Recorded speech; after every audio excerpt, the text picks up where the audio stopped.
Bonjour Mzansi, welcome to episode 6 of Africa United. I am Ubongani Dlamini and alongside me is Nethemba Mbata. Well, as the tournament continues, we also continue to bring you nothing but the best of what AFCON 2021 has got to offer. A very warm welcome to all our beautiful viewers in all parts of South Africa and Africa. If you're watching, Ubongani has introduced me. I am Nethemba Mbata and this is the #1 digital show in the land, Africa United, where we bring you a piece of Cameroon to your homes. And well, today is no different. We are just focused more on football, Bong. It's football, football, football. So from 16, now it's 8 teams left. We are into the quarterfinals of the competition. There's been some surprises. Big guns all gone. Well, not all, but you know, guys. So my predictions are you know, yeah, it's been an interesting one. Hard to predict though. Hard to predict, but that's what makes it very interesting. So even in terms of piece of Cameroon, we're going to be talking about Cameroon from a footballing perspective. We'll give you some nice things that we think you should know about the host nation, and then of course we'll be taking a look at what social media has got to say with everything that is happening at AFCON 2021.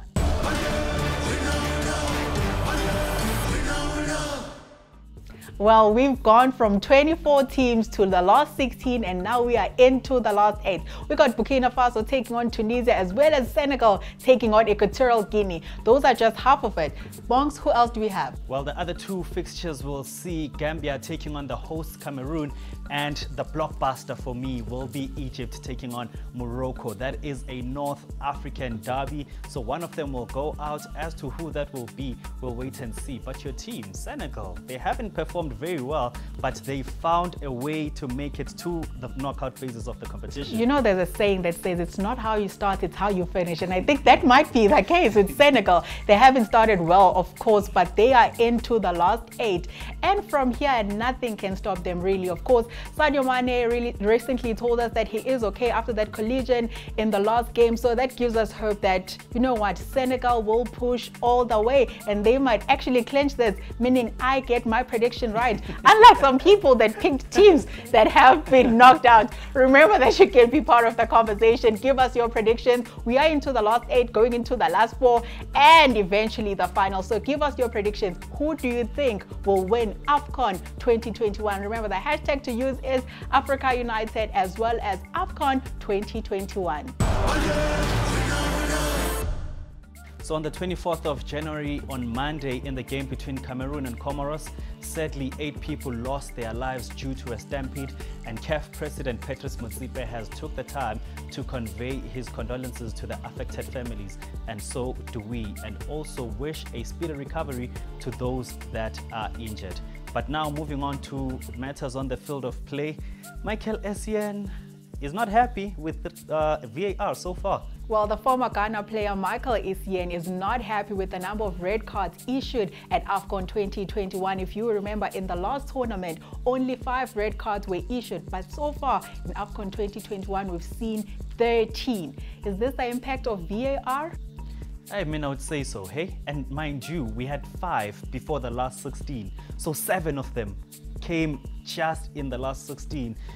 Also, is it VAR? Is it the physicality? I would say it's the physicality of the game over the years. It's not the same. The AFCON this year is not the same as compared to the last AFCON, and next year's tournament won't be the same as this AFCON, meaning we're going to keep seeing more red cards. But tell us what you think. Yeah. Is this the impact of VAR? A lot of talking points with regards to VAR. People say it should be removed. It's not for Africans. Referees are not using it properly because maybe they don't have enough experience to operate the VAR.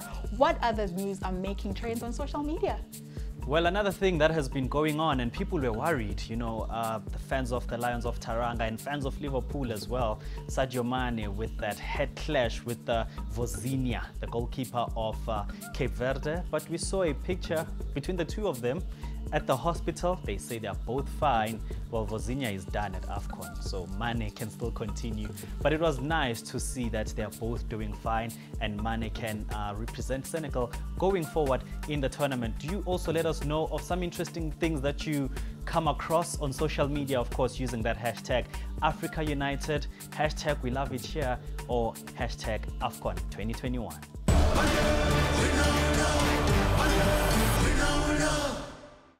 Well, as we mentioned at the top of the show, that today is all about football, football, football.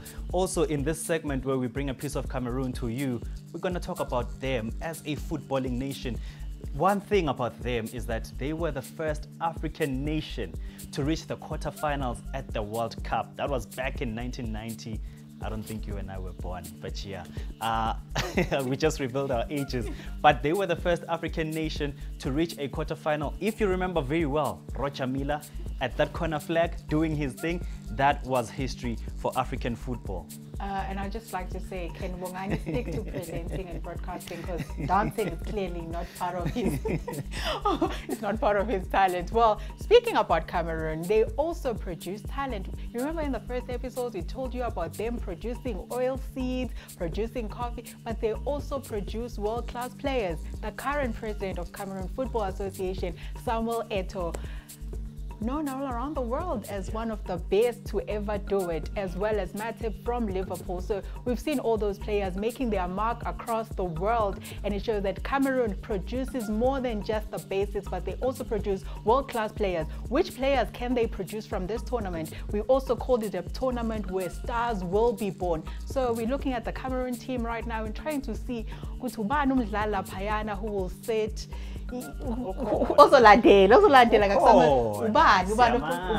He scored the winning goal for them in 2017 when they won the AFCON, beating Egypt. Vincent Abubakar right now he's sitting on 6 goals. So I think you can give him a fair shout to say that he is following on the steps of Samuel Eto'o, you know, also the likes of Rocha Fetumba. How can you forget? He played here in South Africa for Mamelodi Sundowns. We loved him, the general. Also Patrick Mboma. I don't think people will remember these names, but because we love our game, I'm sure you also do know some people that, or some players that we might have forgotten or did not mention in this particular segment. So do let us know, who do you think are some of the world-class players that have been produced from Cameroon that we did not mention? Did we forget anyone?